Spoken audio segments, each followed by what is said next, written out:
Hey everybody! I'm here today to talk to you about an Xbox wireless controller that is not connecting.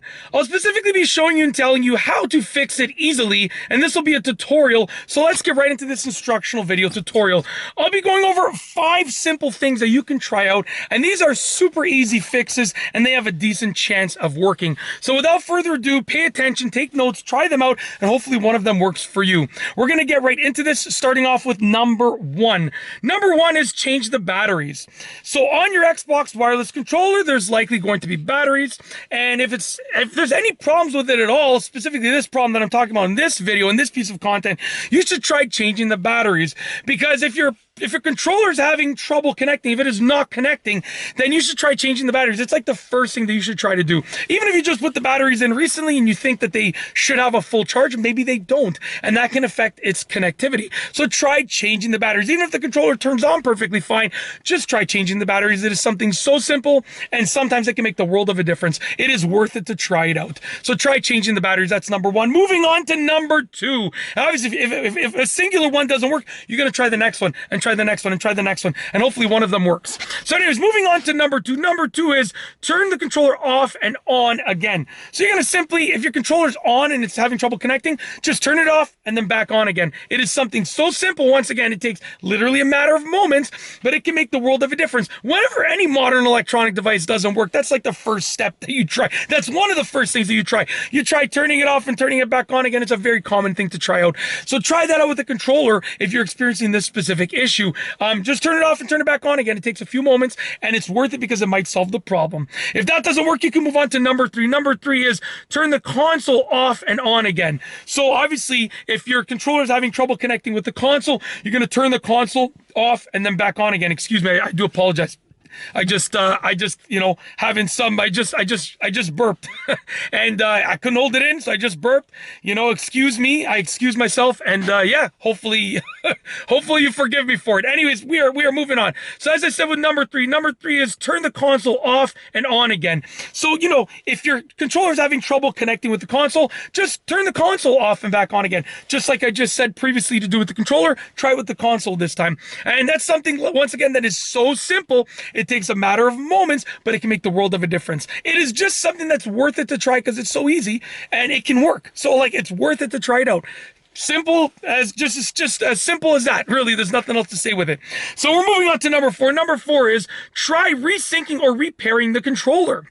So basically, if it's not connecting, right, you might want to try resyncing it or repairing it, okay? And because that might be like that specific connection that you already established. Maybe that's the connectivity problem. So when you try resyncing it or repairing it, maybe you're going to be able to get a new connection or a new pairing of the controller and the console, or the controller and whatever you're connecting it to, and hopefully that new pairing will work, right? You can also, as a side note, I didn't write this down in my own notes, but you can try pairing it up with a different console or a different device and see if it works. Because then if it works pairing up with a different device, you know the issue is going to be either in the console that you're having trouble with regards to its connectivity, or the actual pairing between the controller and that console. Maybe it's not a problem with the console, not a problem with the controller, but maybe the specific pairing that's happening. So yeah, just try resyncing it or repairing it, and maybe that new connection that you established will work, and then you should be okay. It'll hopefully solve the problem, or it'll get you at least one step closer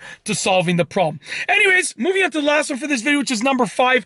Number 5 is reset the controller. Now, when you reset the controller, just understand that there are obviously, I don't want to say consequences, but there are things that happen when you reset the controller. So you're probably going to lose, you know, all or a lot of the information. No, you'll probably lose all of the information with regards to the controller and its connectivity and its syncing and its pairing with all the consoles and devices and so on and so forth. So it is worth it to try to reset the controller as long as you are okay with the stuff that comes along with resetting the controller. So if you're okay with all the stuff that happens when you reset the controller, then it's worth it to try it out, and then you sort of start fresh and try and get a new connection with a reset controller, you know, which will give you like almost like a fresh start to a certain degree.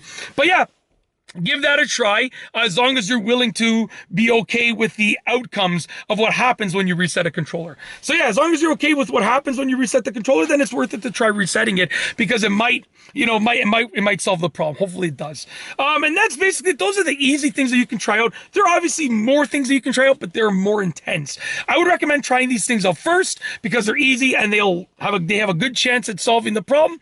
And then if they don't work, you can take it to the next steps. But for the beginning, I would recommend trying these things out first, and hopefully they solve the problem. And that's basically it. I hope you've enjoyed the video. And yeah, other than that, I've got nothing else to say. So with nothing else to say, we are going to roll the outro for this specific video. So without further ado, here's the outro for this specific video. If you like this video, please be sure to give it a thumbs up. Let me know what you think down below as a comment. And of course, be sure to subscribe for more great videos just like this one. And that's all I have for you today. Thanks for watching.